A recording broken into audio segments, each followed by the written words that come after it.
ze orain Ane Portillo Blanco naiz, bai, hortxe, hobetuta, bai, orain, bai, hori da, bai, txalo, lan ipura hartuko dut.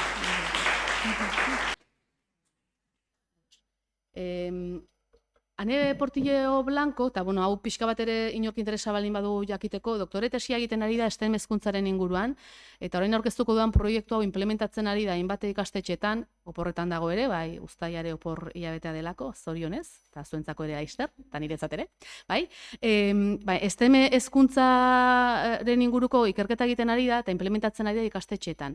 Eta orain irakurriko dizuet berak prestatu duena, eta bere proiektu hau, azalaren inguruko proiektua da, larru azalaren ingurukoa, eta esan dit, ezin duela hemen egon, baina nahi duela hau implementatzeko, nahi dituela ikastetxeak hau implementatzeko. Material guztia dutela, euskaraz dutela materiala, bera joango dela aholkulari doako bezala ikertzailea delako.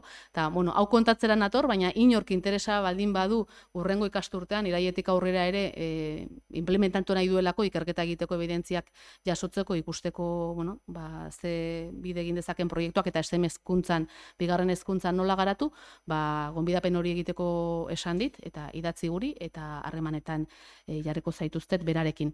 Irakurriko dut, baina bueno, prestatu dut ere pixka bat, berak bidali duen hortatik eskema bat, agian lagungarri izan daitekelako pixkat nire irakurketa eta bere hitzak, bai, segitzeko.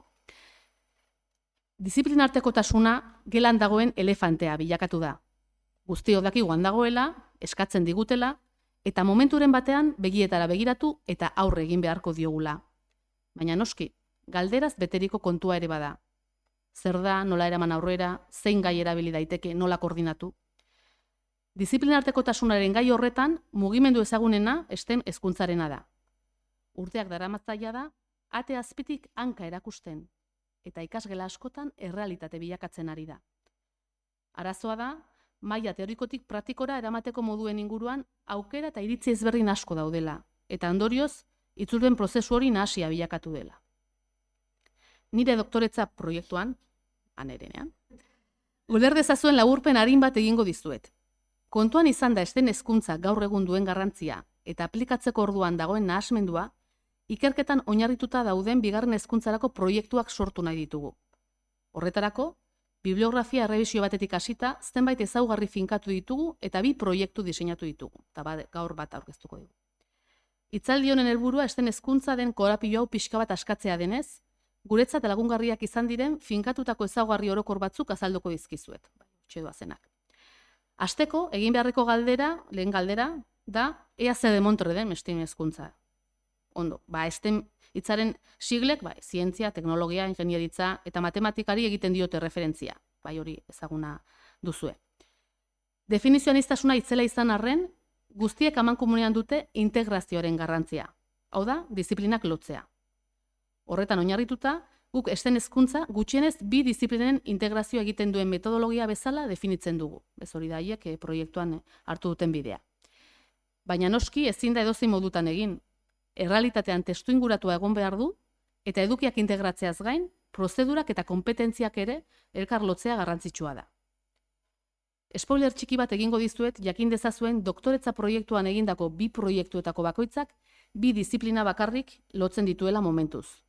Batak biologia eta fisika, eta besteak fisika eta teknologia edo robotika. Horrek ez du esan nahi besterik sar ez daitekeenik, baina oinarri xumeago eta finkoago baten gainean fantasia gehiago sartzea errazagoa iruditzen zaigu, bat-batean dena egitea baino. Ez gradualki joatearena egokitzen. Orduan, jada badakigu zer den STEM hezkuntza. Orain bai, hurrengo galdera egiteko erraza den arren, erantzuteko zailagoa da. Nola aplikatzen da, nola lotzen dira irakasgaiak, zenbat irakaslek hartu behar du parte, nolako metodologiak erabili behar ditu.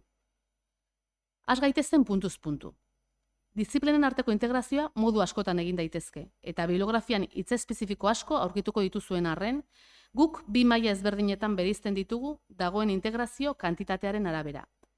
Lehenengo mailan, disiplinek amankomunean gaia konpartitzen dute, eta bakoitzak bere ikuspuntutik aztertzen du.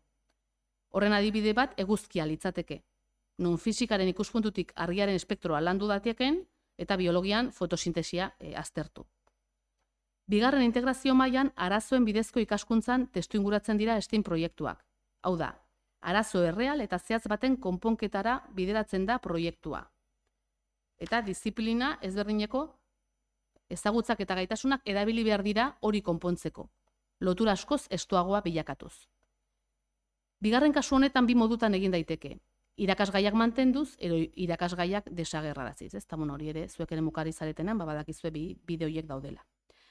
Lehenengoan, irakasgai ezberdinek bere disiplinarekin lotutako atalak landu eta arazoa konpontzeko komunak diren puntuetan elkartu. Bigarrenean ordea, guztie proiektuko disiplinetan lan egingo dute naiz eta bere irakasgaiko edukiak ez izan. Integrazio mailaren erabakia egoeraren araberakoa da, eta bata ez da bestea baino hobea. Izan ere, errealitate bakoitzean erabilgarri eta aplikagarria dena ezberdina izango da.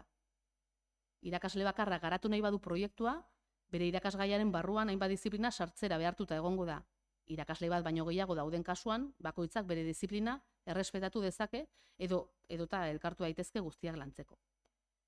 Baina hori jakinda, hurrengo pausua erabiliko den metodologia zehaztea da. Gu arazoetan oinarritutako ikaskuntza erabiltzearen aldekoa gara. Izan ere, arazoek disiplinak lotzeko aukera paregabea ematen baitute. Arazo horiek, errealak, zehatzak, ikasleentzako hurbilak edo erakargarriak izan behar dute. Baina gainera, garrantzitsuenak konponbide konplexukoak izan behar direla da. Hau da, bapatean eman daitezken erantzunak ekidin behar ditugu. Kontua da, ikasleak zientzia argudioa garatzera bideratu nahi ditugula, eta horretarako, konplexuak diren arazoetan murgiltzeko aukera eman behar diegu. Hipotesiak sortuz, evidentziak bilatuz, eta teoriatik errealitateko kasura ezagutza aplikatuz. Txapa hau guzti hau, eta hori berak dio, irakurtzen naiz. Txapa guzti hau adibide batekin apaintzea komeni dela uste dut, eta tesiko proiektuetako baten planteamendua azaldu nahi dizuet. Eta bueno, mendator proiektua. Izenburutzak guk nola goza dezakegu guztiak modu osasuntsu batean jarri diogu, eta agertokia sinplea da. Ikasleek aholkularitza enpresa batean egiten dute lan, eta bezero batzuen mezuak jaso dituzte. Mezu horietan, bezeroaren argazkia eta azalpena dago. Non bizi da, urteko zein epetan, zein diren bere ohiturak, zein diren bere kezkak edo zalantzak. Helburua, ikasleek bezero horiei aholku zientifikoa ematea da, haien beharretara doitzen dena. Hori lortzeko ikasleek eguzkitik zergatik babestu behar garen, eta nola egiten den hori hobekien ulertu behar dute. Eta ondorioz, argiaren analisia eta horrek gugan duen eragina aztertu behar dute. Hori zatukaztuz gero, argiaren barruan, espektroaren atalak, ionizatzailea den, edo ez, eta ultramore motak landu daitezke. Eta modu berean, larruazalean nola sortzen duten kaltea ulertzeko zeluletan denearen kalte eta konponketan beltzarantzeko prozesuan ere sar daitezke. Fisika eta biologia lotuta ditugu. Gainera, esperimentuak diseinatu eta aurrera eramateko aukera ere badute, bezeroen zalantzen araberako erantzunak bilatzeko. Aurretik azaldu bezala, oinarri honen gainean beste disiplina batzuk sar daitezke. Adibidez, kimika, eguzki kremen analisirako, edo matematika galdetegien sorkuntza, eta erantzunen analisi estatistikorako, adibidez, ze ohitura dugun gure larruazala babesteko ala ez. Baita ere genero ikuspuntua sar daiteke, eguzkiarekiko babes ohituren azterketaren bidez, eta bar. Esan nahi dudana da, oinarri xumeago baten gainean, aukera maigabeak sortzen direla. Ez orduan, beraien proiektua zen larruazalaren inguruan esandakoa, ez alako aholkularitza lan bat, pixkat diseinu bat egiten dutena fisika eta biologiatik esperimentuen bitartez, oso urratxez dutena izugarri ondo garatuta, eta aipatzen duen bezala, bi ikasgai hauekin hasi daitezke, baina adar asko garatzen ditu, ez? Eta anerekin hitz egiten ari nintzela, oraindik garaturik ez dituztelako, baina egia da ez genero ikuspegiak baduela, larruazalaren beltzaran mailak eta beraz horre ere jatorriak eta lakoek ere badutela sarbidea, kultura, eguzkiak ze leku duen kulturtestuetan edo gure imaginarioan, Euskal Herriko ekosistema, eguzkitik nundik nora gauden eta zaldaketa egon diren, ematen digula ere aukera beste adar batzuk ere garatzeko, bai. Eta esan bezala, anek batez ere gonbidapena egiten dizue, proiektu guzti hau eta materialak eskuragarri dituelako eta gainera implementatu nahi baldin badu norbaitek nahi duen forman irakasleak berak bakarrik, irakasle talde batekin oso prest daudela baliabideak eman eta batez ere aholkularitzan lan hori eskurik esku egiteko. Bai. Eskerrik asko, ane